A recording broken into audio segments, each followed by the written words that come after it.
I'm curious if back in Seinfeld days, if you had any clue, any idea of the magnitude of success Seinfeld continues to have the rest of the world, apart from the US.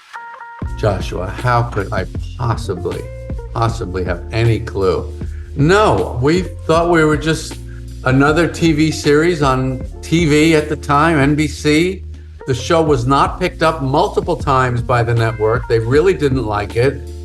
And finally, we got a little traction because of BMW drivers who, for some reason, liked the show.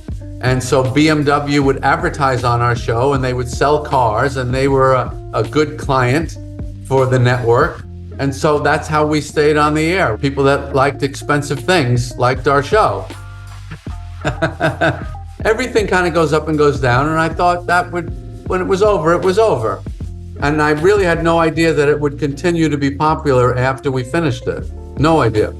I think I was like 6, 7 years old, and we would Wow. we would sleep on the floor in the living room, and we'd have the TV on. The TV was always on. It'd always be like Seinfeld at 9 p.m. Seinfeld. It's always Seinfeld because I never heard that name Seinfeld before. Right. Yeah, it's a strange name. So it was such an honor. But let me ask you I'm curious about how that culture of that show hits you in Singapore. How much of it seems like I get this, and how much of it is like, I don't know what this is? For me, it was like a window to a whole world that I was not exposed to. Right. Like I didn't know what guacamole was. Right. And I learned that by watching a show. I didn't know what a subway was because we would call the train systems differently. Like you've got a movie on Pop-Tarts. I still don't know what a Pop-Tart is.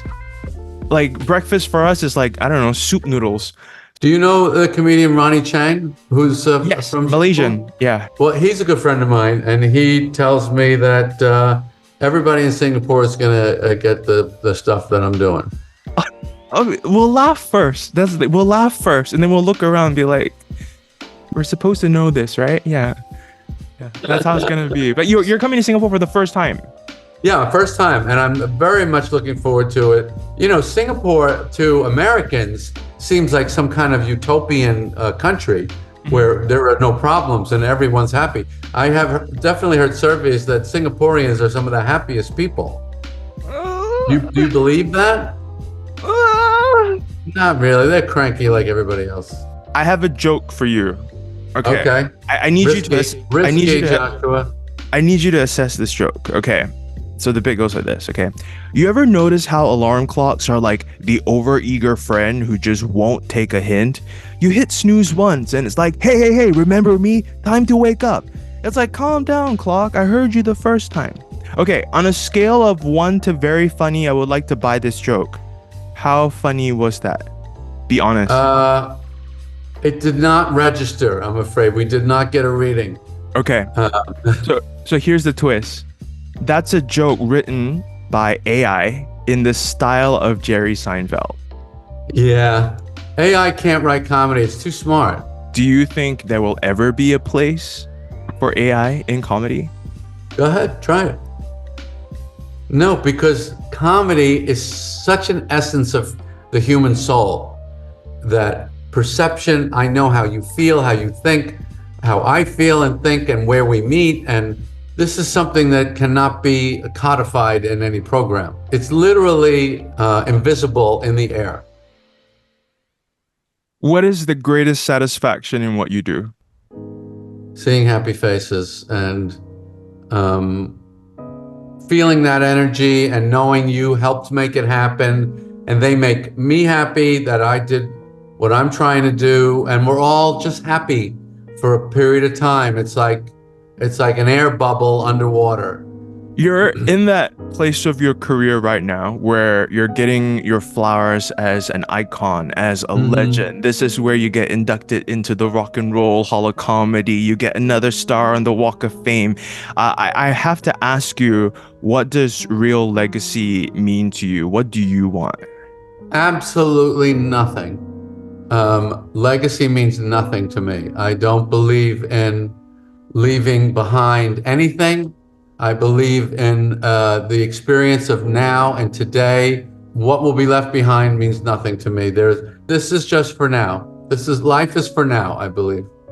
I love that. And I've observed that as well. All the masters in their craft, it's always like they spend so much of their careers wanting and desiring, and then they reach a point where they want very little. And I'm just curious Right. whether my generation or the younger generation can kind of like skip to that point where it's like, you know, you're not going to want this at the end, right?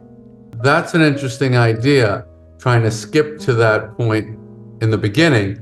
I do think it's possible. I think, if you knew as many rich people as I do, you'd see it's no thing to really pursue in your life. I was saying to somebody, if the work is unfulfilling, the money will be too. So it's about the quality of the work you're doing. If you enjoy it and people enjoy it and it's really got all your wheels turning, that's rich. Now you're rich. The money is a side effect. Nothing wrong with it, but don't make it the objective, which I know is not a popular view these days, but that's how I think. I think that's how I got money, is I never thought about it once. Finally, I always ask this question. If you were not Jerry Seinfeld, would you be a fan of Jerry Seinfeld? Wow, good one, Joshua. That's a oneer. Haven't heard that one. Um, I hope so. I hope so. I think I would. I think I would. But it's a very challenging question, very meta. I hope that I would, but I don't know. I think Jerry Seinfeld's great. I just met him. And I was very nervous about meeting Jerry Seinfeld, to be honest. I actually get very nervous about meeting comedians because in my mind, comedians are like the smartest people in the world. And I always feel like I'm too stupid to talk to them. No, no, no. All comedians want is sincerity. The most difficult thing is when people are trying to be something they're not. That is a very difficult thing to deal with because you're not talking to the person. Yeah. You're talking to something they made up. Being yourself will always win the day. Thank you so much for your time, sir. Thanks, Joshua. Nice to meet you. Be safe. You too. Kiss 92, all the great songs in one place.